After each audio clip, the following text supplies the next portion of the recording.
Jai Srila Prabhupada. So we'll be discussing 1.2.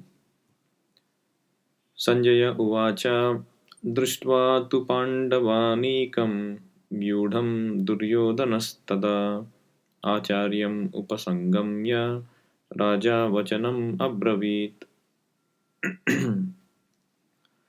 So as a response to Dhritarashtra's question, his question was quite peculiar. He was like, okay, they assembled in the battlefield for interested to fighting, they were interested in fighting, and they assembled in the battlefield. And then what did they do? Kim akurvata. It's a redundant question, because if so, for example, you say, okay, they were going to the movie. Oh, they went to the movie theater, and what did they do? So it's like that. What will they do? Obviously, they will watch the movie. So his question raised a inquiry into Sanjaya's mind that Dhritarashtra was not expecting a plain battle. He was expecting something else to happen because of the influence of the holy place, Dharmakshetra. And so Sanjaya guessed that Dhritarashtra might be apprehensive that the holy place might influence his sons, and therefore they might um, arrange for a compromise, or what is the situation happening on the battlefield? Is it going according to plans? So, to encourage him, Sanjaya starts speaking like this. So, what he's saying, Duryodhana's tada, at that time, Duryodhana, your son, he saw this. Drishtva Pandavanikam. He saw this Pandavanikam Yudham. Anikam means soldiers, the army. This word is used in the 11th chapter also. When Krishna says, when Arjuna says, who you are exhibiting this fierce universal form, so ferocious and terrible and all pervading. My eyes are, you're blazing in all directions, and I am unable to behold your form, who you are. And then Krishna answers that by saying, Kalosmi, Lokakshayakrit. I am time I have come here to destroy all the worlds, and especially this army. Pratyanikeshu yodha. Prati anikeshu. Anikeshu means the army. Prati anikeshu means the opposite side. So the anikeshu is used there. So Pandava anika means the army of the Pandavas. The army of the Pandavas, Vyudham. Vyudham means arranged in a nice military phalanx. So Duryodhana, tada, at that time, he saw this Pandavanikam Vyudham, and then what he did? He went to his Acharya, meaning Dronacharya. Acharyam Upasangamya. He approached the Acharya. For what purpose? That will be revealed in the next verses. And then he started speaking a few words. And Sanjaya's usage is very interesting. He's using the word Raja Vachanam Abravit. Raja Duryodhana, he started speaking like this. Actually, at that time, the Raja of the kingdom is Dhritarashtra. But here, Duryodhana is being addressed as Raja. Why? Because he is quite fit in Rajaniti. As Prabhupada is explaining in the commentary, in the purport, that he knew how to encourage his army men. Even though he was representing the king, practically king, but he went down and spoke to the commander-in-chief, giving him all the importance. So he knew the art of diplomacy, especially in the crucial time. So therefore, that way, he knew how to be diplomatic. So he knew the art of uh, being a politician. So therefore, he is being called as Raja. So your son has become a good politician. See what he is doing now. That is why I'm going to call him as Raja. Raja Vachanam Abravit. And so that by saying this, what Sanjay is doing? Sanjay is encouraging Dhritarashtra, or he found out that Dhritarashtra had some fear. Okay, these people might get influenced by this holy place and might stop the battle. But just to quell the doubts, Sanjay is saying, "Oh, don't worry about that." So, of course, this is indirectly he is saying, "Don't worry, your sons are not going to give up the kingdom so easily or come to a compromise so easily." He has, in fact, gone to his acharya, his commander in chief, and is trying to inspire him to fight. So there's not a chance of compromise. And interestingly, here Sanjaya is seeing everything that is happening on the battlefield. Even though Sanjaya is sitting right next to Dhritarashtra in the palace, quite far away from the proceedings of the battle, still Sanjay is able to visualize, including the dialogues, what is happening. So it is like a cricket match is going on in some part of the world, and a completely opposite side of the globe, we are able to watch immediately as it is happening, live telecast.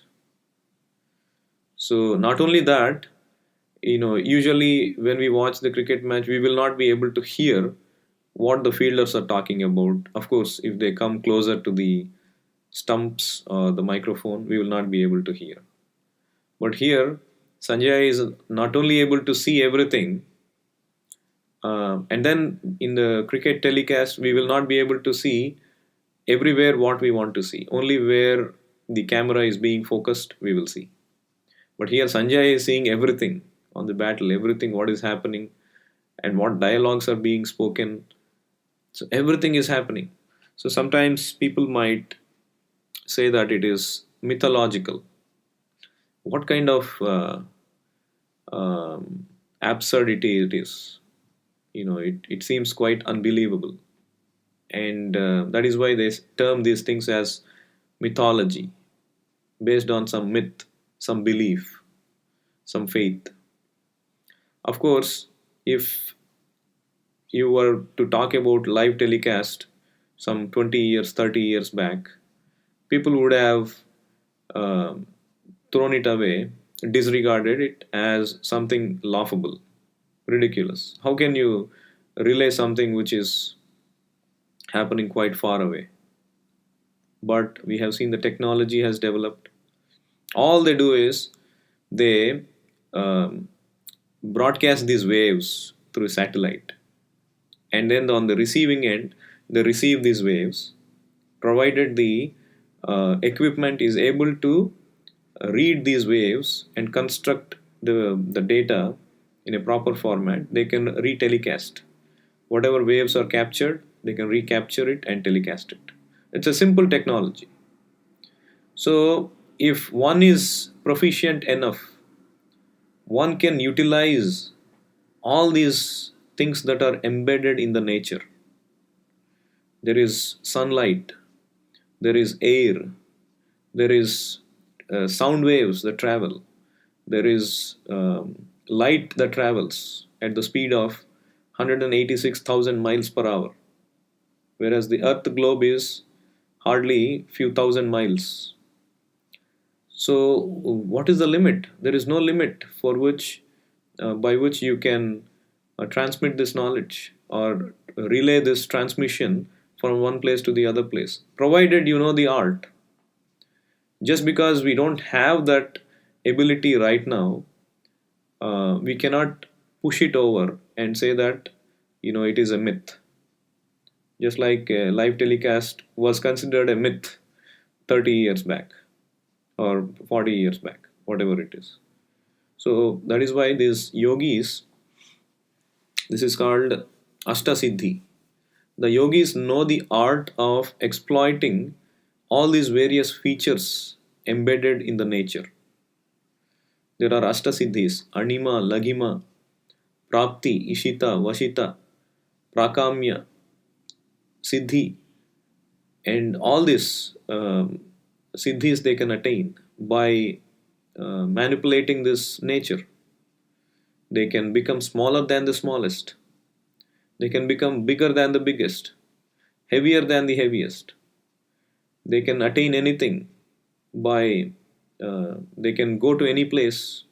Like it is said that in when there was Kumbh Mela, when Prabhupada and his disciples went there, they would see all these yogis roaming around with matted locks of hair, and they would be engaged in taking a dip in the holy river. And Prabhupada would tell them, you know, the age of these yogis, they are each 300, 400 years of age.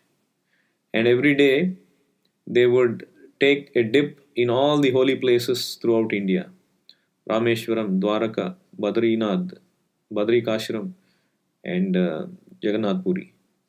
These four are considered to be in different corners of India, considered to be the holy places where the holy rivers flow.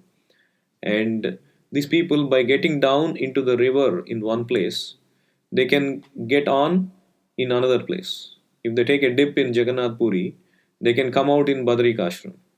And similarly, if they take a dip in Badrikashram, they can come out in Dwaraka and then again in Rameshwaram. So, like that, they have these powers to go from one place to the other place using the via medium of a river which flows from one place to the other place. Um, it is incomprehensible for our mundane brain, but it is possible. Even the modern technology is able to achieve things, even though not as brilliant as the yogic astasiddhis, but they are also able to achieve with lot of austerities. Like it is said in Srimad Bhagavatam, Kardama Muni was able to build a big aeroplane which had all the modern amenities, much more than the modern amenities. It's like a big city inside an aeroplane with beautiful gardens, with palaces, with maid servants, with amenities which are like heavenly. And it was not a stationary aeroplane, it was moving around throughout the universe, not just in the earthly planet. And that is the standard of Yoga Siddhi one can attain. And a devotee who is taken to the bhakti path, he does not have to rely on the Yoga Siddhi to visualize or telecast this picture from one place to the other place. It is said that Sanjaya had the grace of, or the krupa, the mercy of his spiritual master Vyasadev, by whose mercy Sanjaya was able to visualize everything. And how it is? What is this mercy about? Is it another Ashtasiddhi? Is it another yogic siddhi? That just by mercy, just by you waving your hand, you create some magic and everything will be visible? The way it works in bhakti is completely different. So we should understand that Ishvaraha Sarvabhutanam Hriddeshe Arjuna Tishtati. The Supreme Lord is there in everyone's heart as the Super Soul. And in Brahma Samhita also, the same fact is confirmed. Not only is the Supreme Lord in everyone's heart, but He is also in every atom that is pervaded throughout the universe. Every atom, every single atom, the Supreme Lord is there. Andantarastha paramanu chayantarastham govindamadi purusham tamaham bhajami ekopyasau rachayitum jagadandakotim yachaktirasti jagadandachayaya dantaha. So the Supreme Lord, He expands. So Srimad Bhagavatam contains elaborate description of how the Supreme Lord creates this world, how he creates this innumerable universes, each universe incomprehensible for our mundane brain, and like that there are innumerable universes, and he expands into each universe. And when he expands into each universe, he creates Brahma, and Brahma creates further uh, sub creation within the universe. And then he further expands, the Lord further expands into each and every atom of this universe as Paramatma, Kshirodaka Sai Vishnu. So he becomes knowledgeable about every single aspect of the universe. We say when we pray to God, we don't need to pray out loud. We will pray within our heart, and the Lord is able to hear, and he will reciprocate. How the Lord is able to hear? Because he is there in our hearts. He is all pervading. Krishna also says in Bhagavad Gita, Maya tatam idam sarvam jagad avyakta murtina. His energy is pervaded everywhere. He is conscious by his energy. Just like if you are driving a vehicle, and somebody comes and hits you, even they slightly touch you, they don't have to hit hard. Even if they come and slightly touch from behind, you will feel the presence, you will feel that effect, isn't it? Why? Because your energy is spread throughout the car, throughout the vehicle. Your consciousness, you are being conscious of the vehicle. So, whatever happens to the vehicle, you are aware. Similarly, the Lord energy is spread everywhere. There is no place which is devoid of the Lord's presence. He is there through His energy. That doesn't mean that the Lord became everything.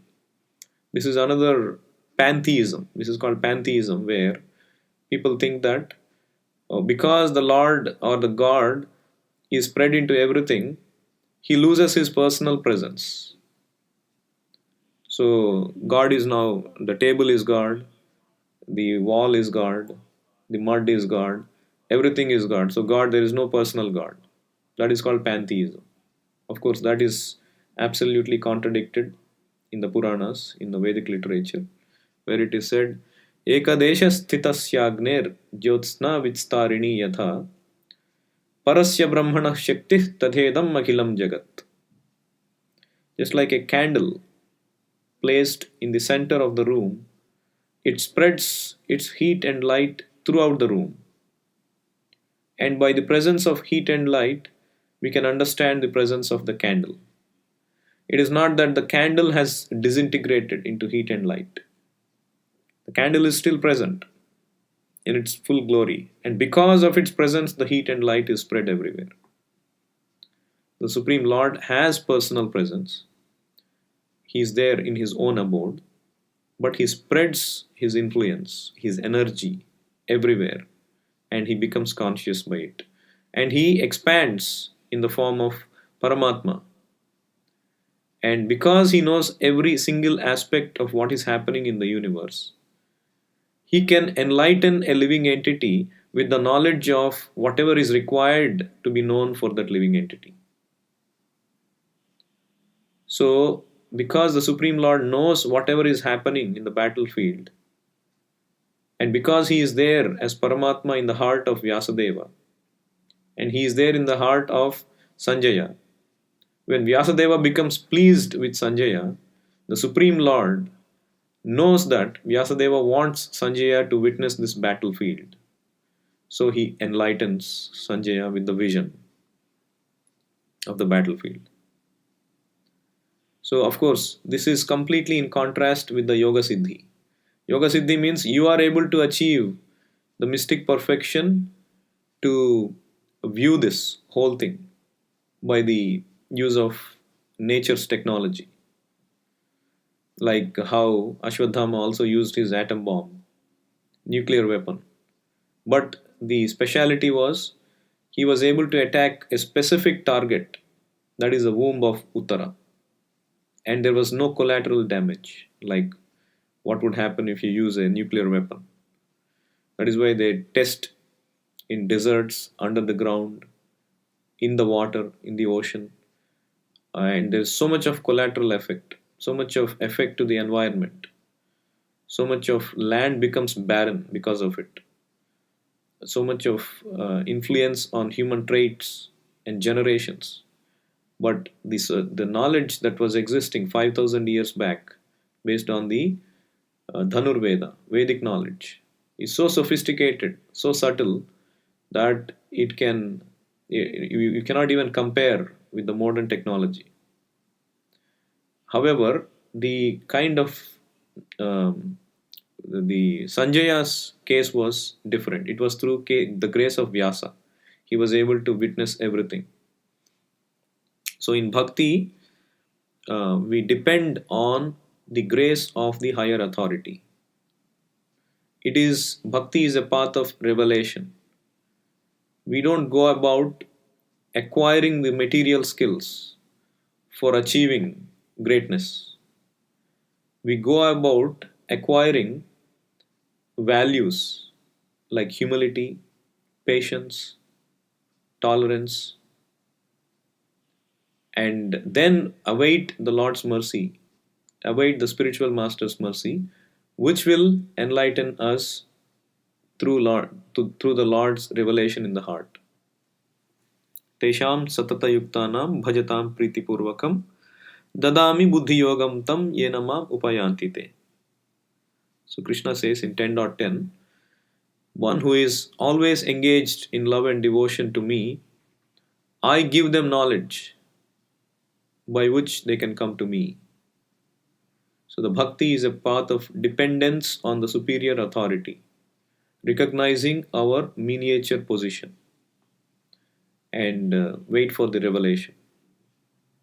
So that is what is happening. Sanjaya is able to clearly witness everything by the grace of Vyasadeva, and now he is going to tell more what the Duryodhana is going to speak with his diplomatic tactics.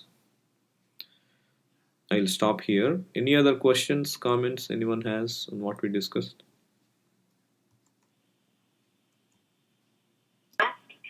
Yeah.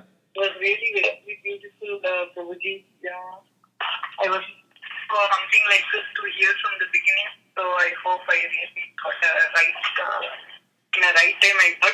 I just wanted to know, Prabhu, is there any recordings of these lectures in case if I miss something, I can go back and hear?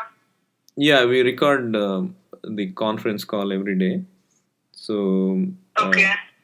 Please send us an email or a WhatsApp. We will respond with the link, or maybe we'll post it on a common place and we can refer to it.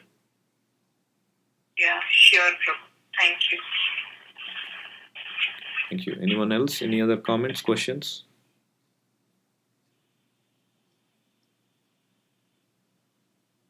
Okay, so we'll stop here today. A happy weekend, everyone. We will resume our call on Monday, same time 6:40. Bhagavad Gita as it is ki jai, Srila Prabhupada ki jai, Nitai Gaur Premanande, Hari Hari Bol, Hare Krishna.